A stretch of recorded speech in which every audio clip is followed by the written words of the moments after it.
El rey es protagonista de nuestra primera imagen. Felipe VI ha terminado con Pedro Sánchez la ronda de contactos con los líderes políticos y le ha vuelto a encargar por segunda vez este año que se presente la investidura para intentar ser elegido presidente del gobierno.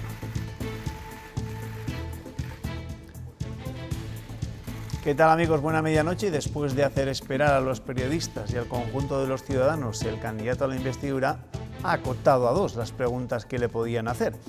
En esa comparecencia no ha hablado de plazos, pero sí ha anunciado que la semana que viene se reunirá con Pablo Casado y con Inés Arrimadas, lo que no significa que descarte la vía de Esquerra. El candidato socialista intenta ganar tiempo porque también tiene prevista una ronda de contactos con todos los presidentes autonómicos. Sí agradecer a Esquerra Republicana la actitud que está teniendo. Nosotros estamos avanzando, pero las negociaciones tienen que ser discretas. Los acuerdos tienen que ser públicos. Lo más importante es el qué y luego es el cuándo. Nosotros el cuándo, pues cuanto antes. Pero evidentemente no depende solamente de nosotros, porque de los 350 diputados que hay en la Cámara, como usted bien sabe, solamente tenemos 120. Bueno, pues el caso es que antes de escuchar a Pedro Sánchez, han comparecido el resto de líderes políticos. PP y Vox mantienen su oposición frontal al candidato socialista. Pablo Iglesias se resigna a que la investidura se retrase hasta enero. E Inés Arrimadas quería llamar a Sánchez para que buscara nuevos socios en el centro. Y desde Moncloa le han dicho a la portavoz de Ciudadanos que no se molestase porque este miércoles no le iban a coger el teléfono. 18 veces hemos visto esta imagen en solo 2 días. Pedro Sánchez ha sido el encargado de cerrar la ronda de consultas del rey, la tercera este año para proponer candidato a la investidura. Antes de él, Pablo Casado le ha dicho a Felipe VI que pase lo que pase, el PP votará en contra del líder socialista. No obstante, mantenemos que no pudiendo participar en la investidura, sí podemos participar en la gobernabilidad. Y mantenemos esos 11 pactos de Estado. El presidente del PP descarta el llamado bloque constitucionalista para evitar, tal y como pide Ciudadanos, que el gobierno de España dependa de los independentistas. Vamos a seguir insistiendo en la vía de los 221 escaños, en la vía sensata, en la vía constitucionalista. Mientras PSOE y Esquerra negocian, Pablo Iglesias, socio de Sánchez, si hay gobierno de coalición, se muestra optimista, pero prudente. Están poniendo mucho de su parte, tanto el PSOE como RC, para lograr un acuerdo. Pero hay que respetar los tiempos. Y así se lo ha dicho al rey. El líder de Vox, por su parte, ha dejado claro al monarca su total oposición a que Sánchez sea presidente. Si de repente cae del caballo y se decide a la restauración del orden constitucional en Cataluña, para esa acción política puede contar con el apoyo de Vox. Pero solo para eso, porque para su investidura, el no de Vox a Sánchez es innegociable. Bueno, pues una vez que hemos escuchado a los protagonistas de este intenso día de ronda de contactos por parte del rey, llega el momento de escuchar a los tertulianos. Marga Enríquez, ¿qué tal? Bienvenida, muy buenas noches. Buenas noches. Óscar Gálvez, ¿qué tal? Bienvenido, Hola, muy buenas ¿qué tal? noches. Buenas noches. Bueno, ¿qué os parece? ¿A la segunda va a ser la vencida? Pues hombre, tiene pinta, lo que pasa que últimamente en la política las cosas que tienen pinta no necesariamente llegan al final que se supone que tienen que llegar. Hombre, yo creo que después de las Navidades puede haber un gobierno, sí, porque pero ya va a ser después de las Navidades, eso lo damos por hecho, si hay investidura, bueno, evidentemente. Pedro Sánchez no ha cerrado la no puerta a que pueda ser esta misma semana, o incluso antes de la Nochebuena la semana que viene, pero creo que en este momento las negociaciones no están todavía demasiado maduras. Claro, es difícil porque la semana que viene se va a tener que ver con Pablo Casado, con Inés Arrimadas. Luego ha anunciado una ronda de contactos con todos los presidentes autonómicos, entre los que incluye, por cierto, el presidente de la Generalitat. Claro, con todo porque ahora, ello, de momento creo que no le coge tampoco el teléfono. Es que últimamente le coge el teléfono a muy poca gente el presidente en funciones. Con todas esas reuniones que ha anunciado, evidentemente el calendario se le va después de Navidad. Creo que lo que va a hacer con los presidentes y sobre todo con los líderes de los partidos que no son con los que ha estado negociando la investidura, creo que lo tenía que haber hecho antes. Creo que se precipitó el día 12 de noviembre, 2 días después de las las elecciones ya pactando con Podemos, le dio a Esquerra dinamita, le dio la batuta de la negociación de la investidura realmente, y yo creo que antes de haber tomado la decisión del acuerdo de gobierno con Pablo Iglesias, perfectamente podía haber hecho lo que va a hacer la semana que viene, hablar, que no cuesta nada, o sea, no pasa nada, tantear todos los escenarios que va a hacer ahora, tantearlos en su día. Yo creo que ahí hemos perdido un mes. El hecho de reunirse con Pablo Casado y con esas Arrimadas, ¿significa que se abre otra vía o significa también que es una forma de meterle presión a Esquerra Republicana de Cataluña para que vea que tiene otras alternativas y que no descarta esa posibilidad? Pues yo creo que es no cerrarse todas las vías, todo lo contrario, porque si la opción con la abstención de los independentistas catalanes no sale adelante, le queda otra opción, que es la abstención de Partido Popular. Lo que pasa es que está difícil, ¿no? Al menos si escuchas al presidente del Partido Popular, la verdad es que a fecha de hoy, en política todo es posible, o sea, hoy puede ser blanco y mañana negro todo y viceversa, pero escuchando a Pablo Casado hoy, la verdad es que está complicado, no ha dejado resquicio a la variación del voto de investidura a Sánchez y ha pasado la pelota al tejado de Ciudadanos, algo que ya hizo en los primeros días postelectorales de Ciudadanos y de Podemos. Sí, es que no cabe otra opción que PSOE, Podemos, Ciudadanos, claro, algo que es bastante complicado. Pero claro, yo lo que no entiendo es realmente la obcecación de Casado en dejar que sea Ciudadanos el que le ponga el punto de responsabilidad y de sentido de Estado a porque luego a continuación dice que el PP estaría dispuesto a facilitar la gobernabilidad, o sea que una vez investido Sánchez, que el PP está abierto a posibles acuerdos para que pactos de Estado, de Gobierno, sí. Bueno, él ha dicho que Pedro Sánchez ha cruzado el Rubicón y él parece que lo ha cruzado pero solamente con una pierna. Ha dejado pues, en medio ahí un poco de la nada su situación dentro de una semana o dentro de 15 días. Yo, la verdad es que a mí sí que me sorprende el no tan rotundo de Casado cuando estamos, bueno, en las puertas. Espero que no se abran, pero se podrían terminar abriendo unas puertas a unas terceras elecciones. Yo no sé si cambiaría de opinión si al final no se pudiera llevar a la práctica esa investidura. Yo recuerdo que cuando esa posibilidad se abrió hace 3 años y el Partido Socialista tuvo que abstenerse y Pedro Sánchez se ganó el apelativo de no es no, yo creo que estamos muy cerquita de tener un nuevo Mister No es no. Que es Pablo Casado, sinceramente. ¿Qué va a ofrecer exactamente Pedro Sánchez a esta nueva vía que se le pueda abrir, ¿no?, por el centro derecha? Veremos, no adelantemos acontecimientos. La formación del gobierno que ha diseñado Pedro Sánchez y Pablo Iglesias depende de uno de los partidos que no han acudido a esa ronda de contactos con el rey. RC tiene las llaves de la Moncloa. Es uno de los que puede tener las llaves de la Moncloa y entre sus demandas ocupa un lugar destacado el futuro de los presos del Procés. Pues bien, hoy la Junta de Tratamiento de las Cárceles Catalanas ha propuesto el 2º grado para los condenados. Eso significa que no podrán pasar las Navidades en casa. Este régimen penitenciario, el más habitual entre los presos en nuestro país, implica que los dirigentes políticos no podrán disfrutar de permisos por ahora. La última palabra la tiene, eso sí, la Generalitat, y podrán solicitar salidas para hacer voluntariados, ya saben, como Iñaki Urdangarín. Bueno, yo no sé cómo veis la postura en estos momentos de Esquerra Republicana, si creéis que las cosas que últimamente se han estado anunciando que estaban encauzadas, entre comillas, lo de encauzadas, ¿no? Sí que ha habido comunicados conjuntos donde se señalaba, tanto por parte del Partido Socialista como de Esquerra Republicana, que se estaba avanzando en la negociación, pero claro, no se había dado ni plazos, ni se había llegado a ningún tipo de acuerdo. Es que ha sido un único comunicado con muy poquitas variaciones. Prácticamente ha sido el mismo comunicado después de las dos reuniones. Yo creo que ha habido ahí, en cuanto a la comunicación pública, Pedro Sánchez ha dicho hoy que las negociaciones son secretas o al menos discretas, sí, discretas, claro. exactamente, y que los acuerdos son lo que serán públicos, que de momento, como no hay acuerdo, pues tampoco sabemos mucho más. Sobre la situación de los presos, pues es que es algo que han tomado por unanimidad las juntas de régimen interno de las 3 prisiones donde están.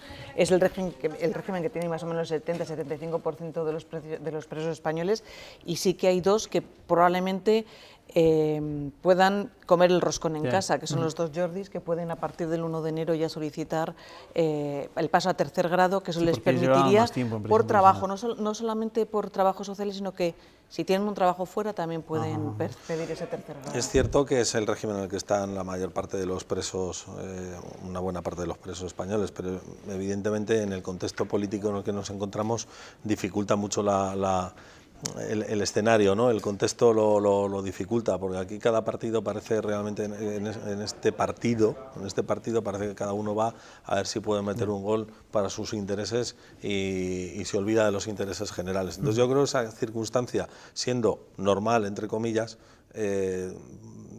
genera dificultad a todo este proceso que es cada vez más urgente, que es la de la investidura de un presidente y de la formación de un gobierno, porque llevamos ya mucho tiempo sin él. Cuando los políticos dejen de mirarse el ombligo, deberán ocuparse de gestionar un país en el que cada vez nacen menos niños. El último dato que hemos conocido es el peor desde que se hacen registros. ¿Y qué decir de Castilla y León? En fin, mejor que nos dé los datos o los detalles Olivia Guillén. Olivia, ¿qué tal? Buenas noches. Buenas noches, Juanma. Menudo panorama, ¿no? Menudo panorama tenemos, la verdad que sí, que el panorama en cuanto a natalidad es bastante malo. Sí es cierto que según el último informe del INE, cada vez hay más personas que llegan a los 100 años, pero la diferencia entre nacimientos y muertes en Castilla y León está aumentando. El primer semestre de este año fallecieron el doble de personas de las que nacieron, unas 15.000 muertes frente a unos 7.000 nacimientos. Esto supone casi 500 nacimientos menos que en el mismo periodo de 2018. Continúa, por lo tanto, la tendencia a la baja de los últimos años, lo que supone un 6% menos de nacimientos en toda España. Como bien decías, Juanma, es el peor dato en 78 años desde que se tienen registros. Que nazcan menos bebés se debe a varios factores. Por un lado, el hecho de que hay menos mujeres en edad fértil y por otro, que la conciliación y la economía dificultan la maternidad.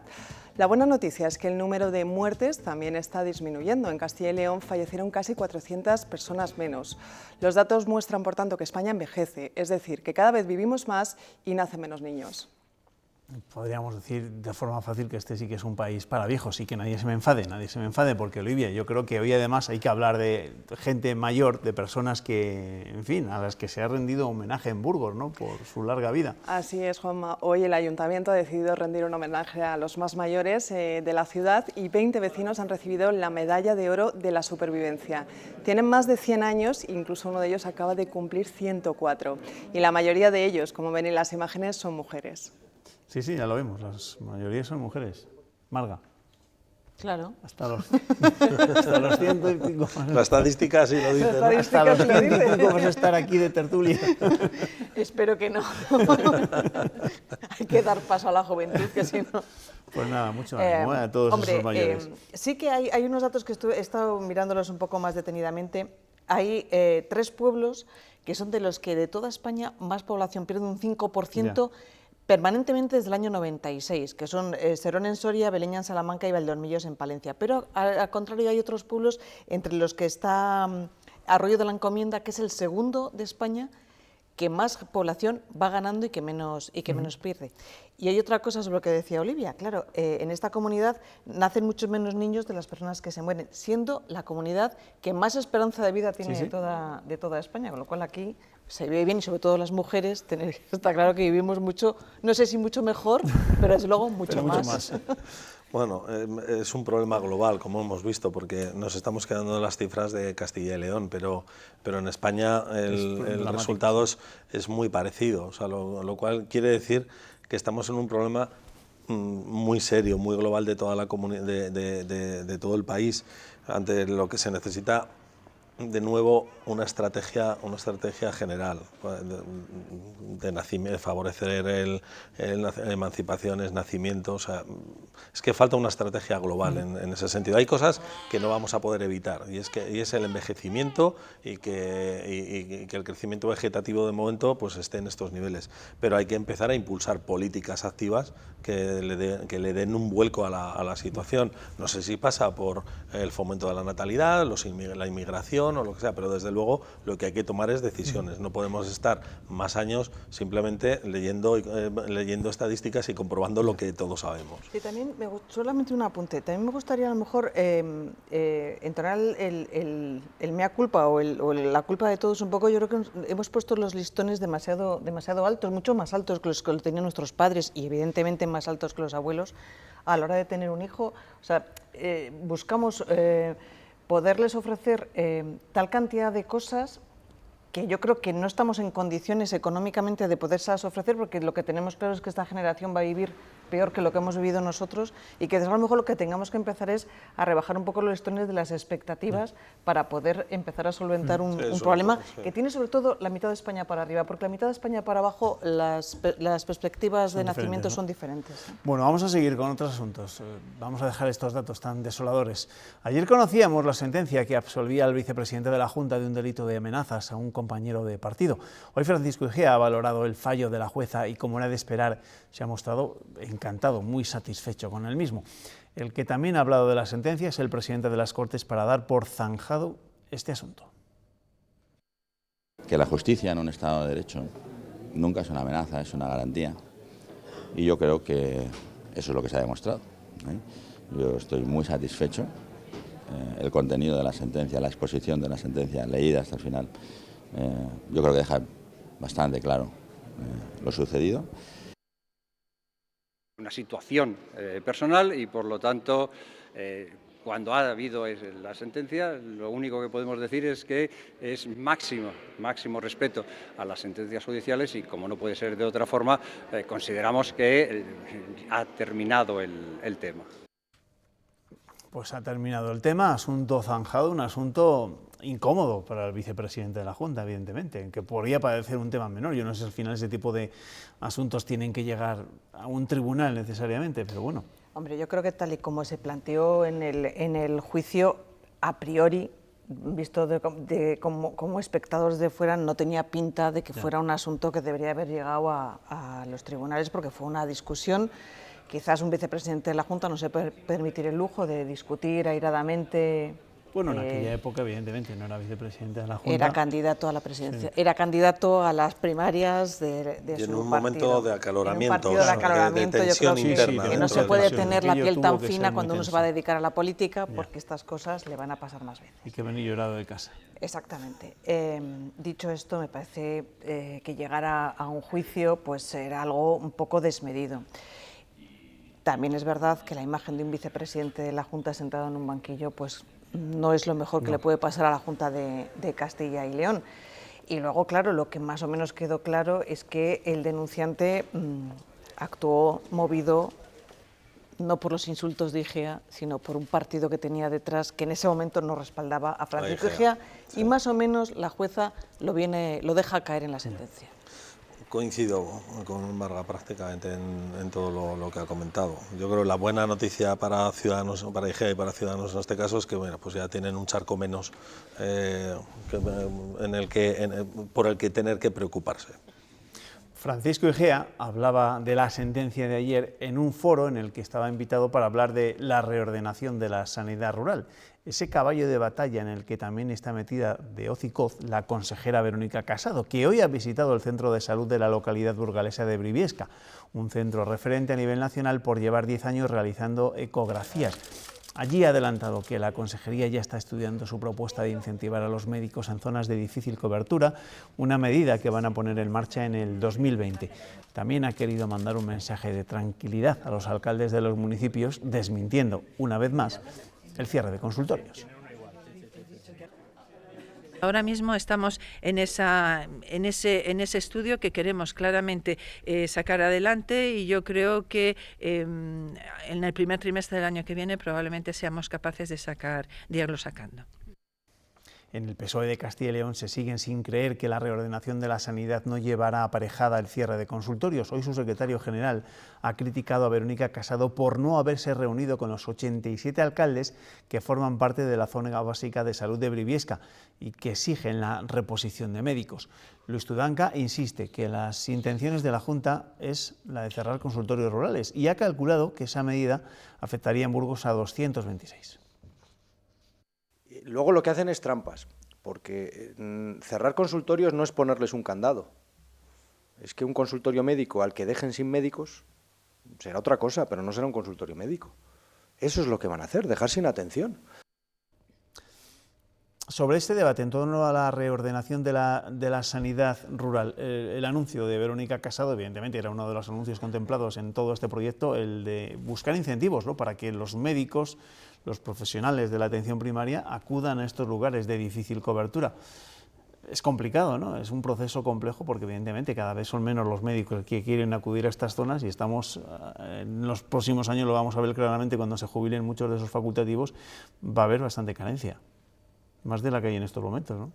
Es un problema, es un mal endémico que tenemos en la comunidad desde hace bastante tiempo. Provincias como Soria y zonas rurales de Burgos lo llevan sufriendo desde hace muchísimo tiempo. Tiene que hilar muy fino la consejería y tomar decisiones, incentivos que quizá no sé si están al alcance, ¿no?, de las posibilidades para mejorar esa situación. Hombre, unos contratos en condiciones y un poco largos, a lo mejor simplemente con eso serían fantásticos para algunos médicos que se están marchando, porque los contratos son de un día, de una semana. Es una cuestión de presupuesto, en parte es una cuestión de presupuesto. Yo de todas maneras sí que creo que en algún momento habría que abordar una reordenación, pero a lo mejor lo que están abordando es la casa por el tejado, porque claro, si vamos a partir de que todas las personas que viven en los pueblos de una edad importante van a tener conexión a Internet, van a ser capaces de conectarse a Internet, van a poder pedir la cita previa, es que yo creo que estamos partiendo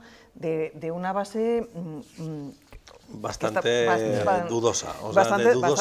Primero, porque no hay cobertura y después porque habrá que formar a los pacientes en las nuevas tecnologías para poder acceder a pedir una cita médica. Y luego que no todos los pacientes están preparados para que a lo mejor una enfermera pues les haga un poco de médico en algún centro de salud en algún momento, porque ellos lo que quieren es que la garganta, si le duele, se la mire el médico, claro, que es lo que han hecho toda su vida. Nos vamos a ocupar ahora de un fallo judicial que mañana va a ser noticia destacada en los medios de comunicación de todo el país. El pasado 28 de noviembre quedaba visto para sentencia el juicio del llamado caso Arandina. Mañana el tribunal dará a conocer su decisión. Olivia, recuérdanos qué penas pedían para los jugadores tanto la Fiscalía como la acusación particular. Pues vamos a recordar, Juanma, que el Ministerio Fiscal y las dos acusaciones acusan a los tres exjugadores de un delito de agresión sexual con la figura de cooperación necesaria y piden para ellos las siguientes penas. En primer lugar, la Fiscalía pide 40 años de cárcel para Raúl Calvo y 39 años para Víctor Rodríguez, conocido como Viti, y para Carlos Cuadrado, conocido como Lucho. La Acción Popular, por su parte, que está ejerciendo la Asociación Clara Campoamor, pide para cada uno de ellos 43 años y 8 meses de prisión. Y por último, la acusación particular pide 43 años y medio para cada futbolista. Recordemos también que el juicio quedó visto para sentencia el 28 de noviembre y que la prueba pericial sobre el volcado de los teléfonos móviles fue vital para la acusación, ya que no consta actividad durante 1 hora y media, justo durante el tiempo que, según la versión de la menor, duró la agresión. Los acusados, por su parte, insisten en su inocencia y sostienen que se trata pues, de una denuncia falsa. Gracias, Olivia. Mañana a las 11 creo que se va a dar a conocer esa sentencia. En las vísperas, ¿qué podemos comentar de un asunto, evidentemente, que hay que respetar al máximo porque hasta mañana no vamos a saber absolutamente nada? El juicio fue a puerta cerrada, con lo cual tampoco tenemos argumentos como para poder saber si fue creíble la versión que dio la víctima, si fue creíble la defensa que han hecho los abogados y los propios acusados, cómo han sido los testigos. Y es un caso que me parece que muy complicado y lo único que deseo es que el tribunal sea lo más justo posible para todos. Es delicado y efectivamente el hecho de que todo lo que conozcamos del juicio fuera declaraciones de parte, de unas o de otras, hace que tengamos que ser muy cautos a la hora de analizar. Simplemente a mí, pues que la Fiscalía no haya modificado. El fiscal sí que ha estado en el juicio y ha estado yendo a todos, a acusaciones, defensas, testigos. No haya modificado la Fiscalía sus calificaciones, a mí eso me hace pensar en una dirección. Bueno, pues mañana conoceremos, a media mañana, como les digo, esa sentencia se va a convertir en noticia de portada en todos los medios de comunicación de nuestro país, seguro. Este miércoles ha sido hallada una anciana muerta en un piso de Valladolid, tenía entre 70 y 80 años. Su cadáver ha sido localizado en un piso de la Plaza Juan de Austria, según informaron a Europa Press fuentes de los bomberos. Les recuerdo que ayer era localizado el cuerpo de un hombre de 77 años que llevaba 4 días muerto en su domicilio. Por otro lado, mañana se reanudará la búsqueda del hombre de 82 años desaparecido en Piñel de Abajo, en Valladolid. Lo último que se sabe de él es que tomó un café en el bar de siempre y después pudo desorientarse. José, así se llama, sufre un deterioro cognitivo. La Guardia Civil y los propios vecinos de la localidad están rastreando el pueblo y sus alrededores en busca de cualquier pista. 24 horas de búsqueda y ni rastro de José en las calles ni en las casas abandonadas. Llevamos desde ayer tarde, sobre de las 7, 8 de la tarde, pues buscando por todos lados y nada, no hay manera. Tomó un café donde siempre, pero al salir se desorientó. A veces se coge la carretera de Pesquera, yo bajé hasta Pesquera, pero no logré verle siquiera. José se desorienta porque sufre un deterioro cognitivo, pero solía caminar, por eso creen que puede estar en un pueblo cercano. Es un hombre que andaba bastante y entonces yo pienso que a lo mejor anda bastante y anda 10 o 15 kilómetros y está un poco alejado del pueblo. Varias patrullas de la Guardia Civil, agentes forestales y vecinos han peinado cada recoveco de este pueblo de 200 habitantes. Al operativo se ha sumado una unidad canina procedente de Zamora especializada en búsqueda de personas. Ni los perros han seguido su rastro de momento. Con la luz del día se reactivará el rastreo. Una reflexión que hacía Marga mientras escuchábamos esta historia de nuestra compañera Teresa Gavilán, ¿no? Ya lo ven, en un pueblo, a las pocas horas de ver cómo había desaparecido uno de sus vecinos, pues todos se han volcado en su búsqueda, mientras que antes les contábamos que ancianos también que viven en una ciudad, pues han pasado varios días fallecidos y nadie parece echarlos en falta. Que les echaba de menos, ¿no? Es triste, es así. Cada vez vivimos más y cada vez vivimos sobre todo en las ciudades más solos. 4 días fallecido ya, y la de hoy, la que ha sido localizada hoy desde el 27 de noviembre. Desde finales de noviembre. Sí. En fin, es triste. En menos de un minuto les adelantamos algunos de los titulares que leeremos este jueves en la prensa regional. Será tras escuchar a nuestro cuarto tertuliano el motivo por el que esta noche tampoco puede pegar ojo. No puedo pegar ojo, Juan. En abril empieza a funcionar el Avlo, tren de alta velocidad de bajo coste. Recuperaremos sensaciones de viajar en tren que teníamos olvidadas. Bueno, o no muy olvidadas. Esta mañana, Juanma, que no son horas. No son horas.